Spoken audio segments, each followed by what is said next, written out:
বাদুড়ের আওয়াজ শুনে কুমকুম চিৎকার করে ওঠে।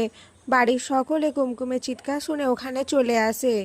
ঈশানকে দেখে কুমকুম মাথায় ঘোমটা টেনে নেয়। সূচি বলে, তুমি দেখছি আমার ছেলেটার মঙ্গল অমঙ্গল কিছুই দেখছো না।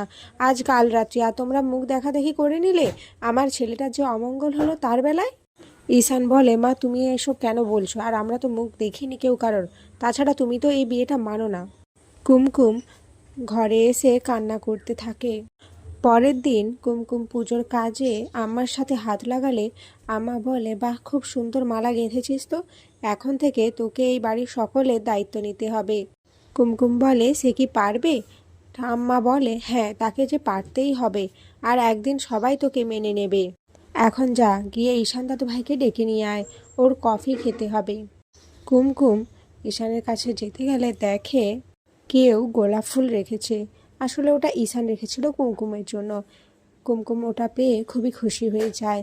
এরপর ঈশানকে ডাকতে গেলে ঈশান ঘুমিয়ে থাকে। কুমকুমকে সাড়া দেয় না।